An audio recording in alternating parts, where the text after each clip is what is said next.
l'instant deux positions ouvertes. Une position short pour Julien Montero sur le GBP USD à 1,6966 et une position d'achat de long sur l'or à 1273,3.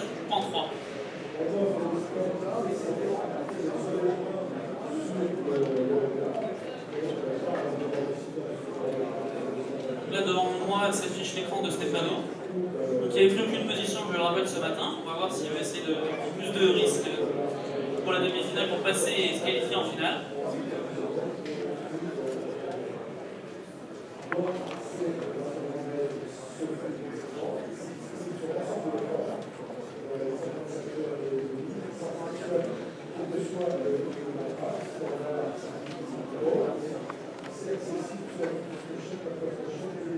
Bon, ce matin c'était assez calme effectivement sur le marché, donc on a eu une très bonne position. Beaucoup de traders avaient pris pas mal de risques avec plus d'effets de levier qu'à leur habitude. Bon, on sait que c'est pas forcément tous des scalpers et qui sont plutôt du day trader ou des swing traders. Donc c'est vrai que c'est un peu plus risqué pour eux de faire du scalping, donc ils vont essayer de tenter des choses nouvelles qu'ils ne sont pas forcément habitués. Et c'est un petit peu pour vous montrer la façon dont eux ils traitent, aussi également la psychologie qu'ils utilisent.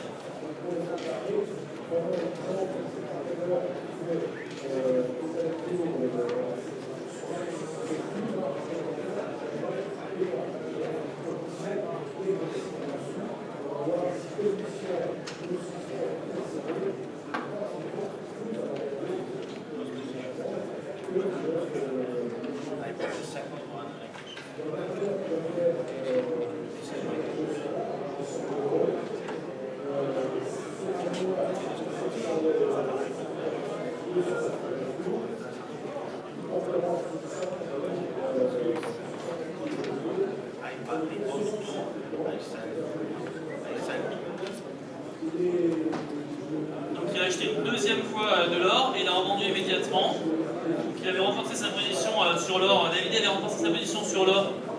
C'est tout de suite dans les quelques secondes qui ont suivi son premier achat et finalement il est ressorti. Donc on va avoir les chiffres exacts. Donc on aura des time sales.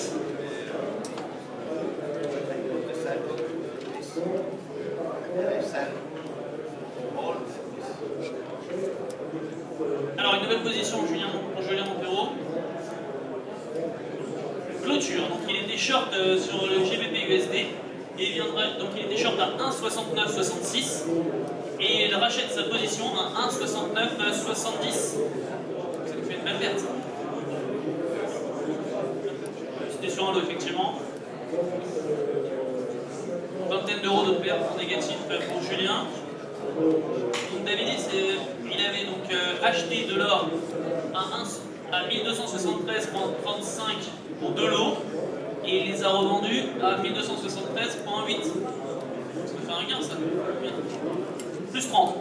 Donc on est à moins 20 pour le trader français, plus 30 pour le trader italien, 0 pour Stefano et 0 pour notre trader grec. Voilà, ça on voit tout de suite deux scalpers au milieu, c'est des façons de trader qui sont très différentes. Donc voilà, ils sont déjà rentrés ou sortis de position, alors que deux autres traders tels que Alexis Alexiou et Stefano Bardec, qui sont beaucoup moins sur le scalping, n'ont toujours pas pris une seule position pour le moment.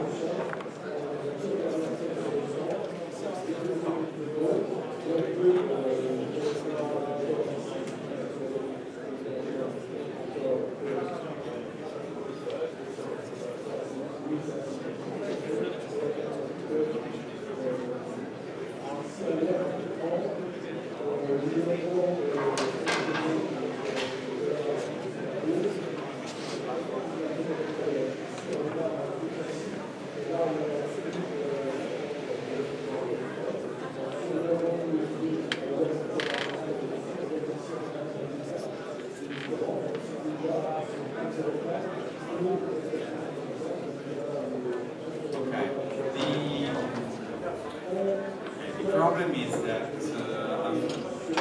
here, this morning, the one of you that were here, we had the euro dollar that was on the verge of, I'll show you what I mean, of going long or short. We were up here, and this is a full parle de ce matin, il explique que ça c'est un chart de 2 heures. And this was yesterday high. Et ça c'était le plus haut d'hier. And I said that if it would come back below that level, I would short the euro dollar and or if it, this is yesterday high. Okay, and below that level, I would have short the euro dollar. Donc il expliquait que si ça retournait plus bas que le level donc, de plus haut d'hier, il aurait shorté l'euro dollar. Yeah, the problem is that this happened at 12. Le problème c'est que c'est arrivé à midi. And now the large movement is over. Et que le gros mouvement est fini, et donc il va pas pouvoir rentrer tout de suite en position sur le short qu'il voulait faire, parce que c'est tombé entre les deux, entre le quart de finale et la demi-finale. But the only thing that I see for the afternoon is this. This is the big move. This is a short time frame. Donc là, ça c'est pour lui c'est le gros mouvement de cet après-midi. This is a big move at 12, and now we have an acceptance of the big move. So I really would like to maybe short again with the stop loss up here. Okay? Donc lui il voudrait re-shorter maintenant avec un stop loss là juste sur ce pic là. And try at least to retest the lows here at 135.35. Et retoucher le plus bas donc, de la journée qui est autour de 1,35.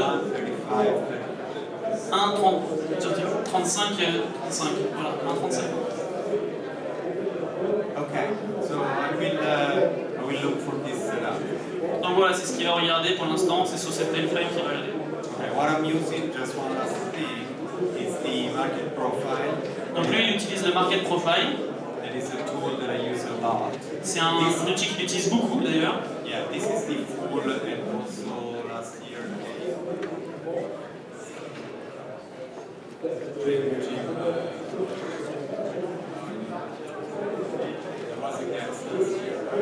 Donc il parle d'un invité qui était venu l'année dernière. He was one of the masters of C'est un des champions du market profile.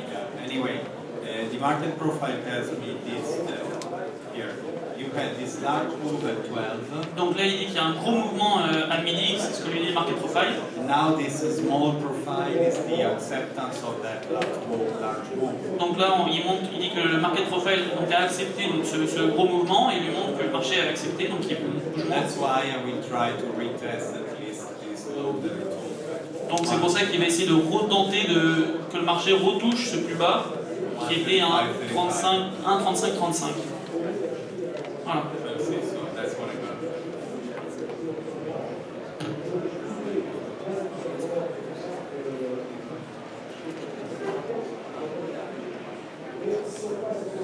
Petit break pour le trader italien. Alors, on m'a fait signe qu'il y avait eu pendant l'interview une nouvelle position. Donc qu'est-ce qui s'est passé?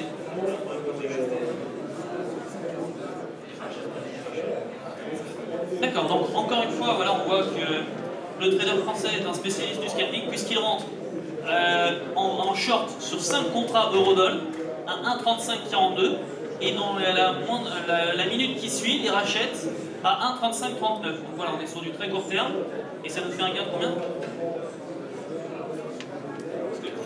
40. Un gain de 40, donc 80 sur la pause, et comme il avait perdu 1, on est à peu près à plus 60 sur cette manche. Voilà. Alors, on avait perdu 20, je vous rappelle, sur le premier scalp, là il gagne 80, donc on est à plus 60 pour Julien, on est à plus 50 pour David, donc qu'est-ce qui s'est passé? Donc il a vu aussi encore une fois du scalping, donc il a acheté à... On peut avoir d'ailleurs l'écran de le changer s'il te plaît Julien, on voit un petit peu l'écran de David. Voilà, ça c'est l'écran de David. Donc on voit bien qu'il est toujours sur l'or. Bah, lui, son carnet d'ordre c'est beaucoup plus utile sur l'or que sur le forex. Donc on voit qu'il va essayer de traiter que ça, a priori. Donc là il a fait un achat à 1273,6, il a revendu à 1273,8, donc encore un gain très rapide, parce que c'est vraiment dans la minute on voit. Donc on est à plus 50. Plus 60, plus 50, donc on va avoir pour l'instant une finale franco-italienne qui se dessine. Bon, je vous rappelle qu'il reste encore 1h15 pour la de compétition, donc ils ont encore le temps de réagir.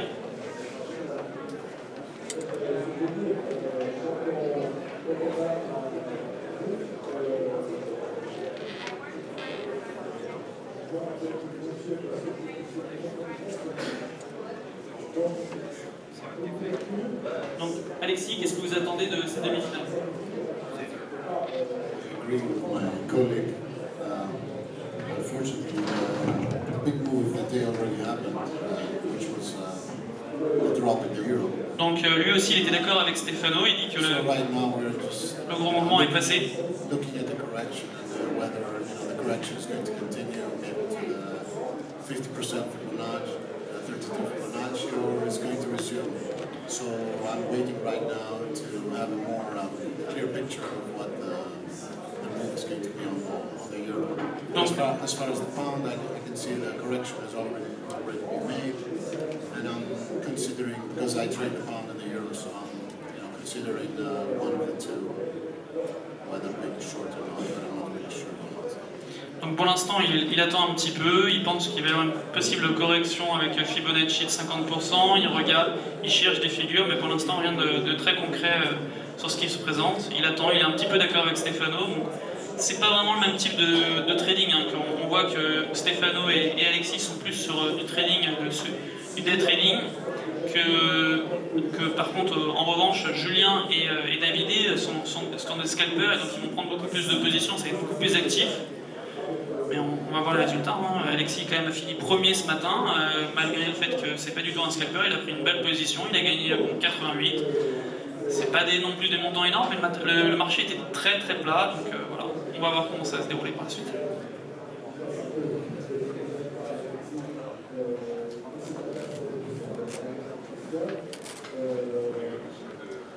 Alors une nouvelle position pour David.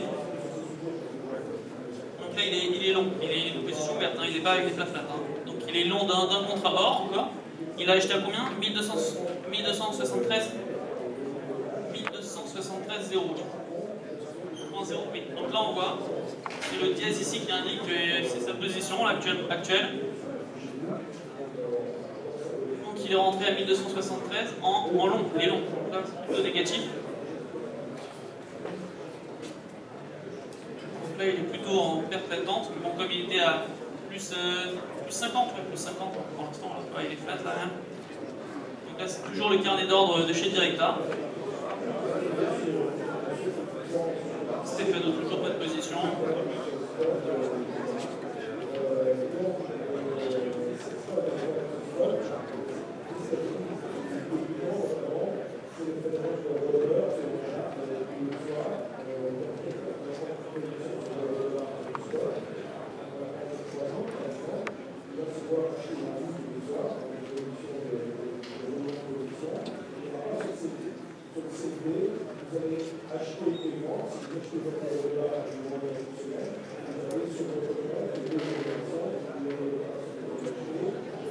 Bon alors Julien, par rapport à ce matin, est-ce que tu penses que ça a bougé un peu plus cet après-midi?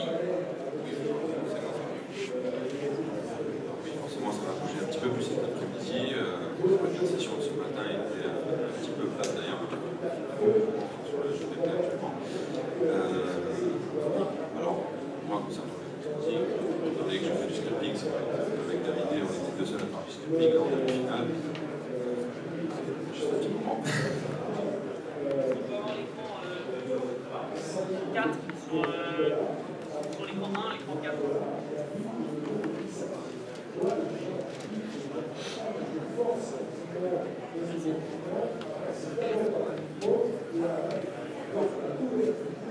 Non, c'était l'autre en fait, pardon. Ouais, merci. Ça, c'est l'écran de Julien.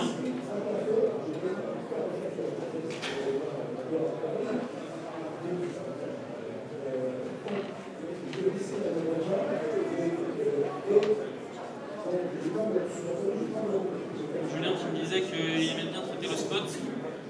Un des rares à traiter le spot plus que le futur.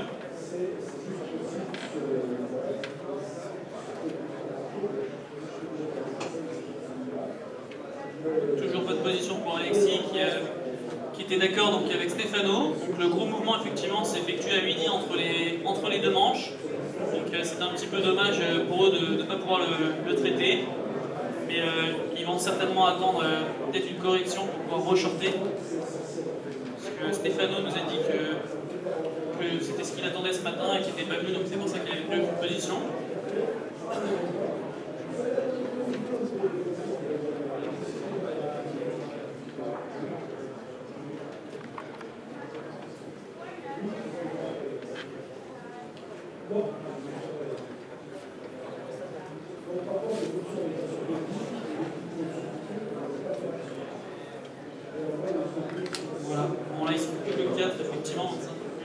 calme. Et le marché peut-être ne bouge pas beaucoup.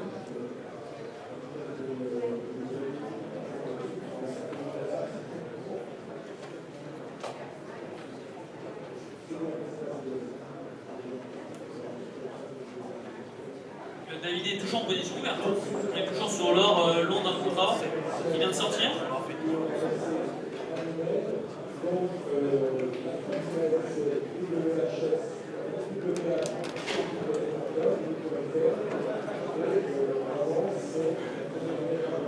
Pardon. Donc il est flat, là, il est sorti au même niveau. D'accord. Donc il avait une position longue sur l'or et finalement il a préféré la clôturer, comme on l'a vu à l'instant sur le carnet d'ordre, il l'a fait au même niveau d'entrée, donc il est sorti flat.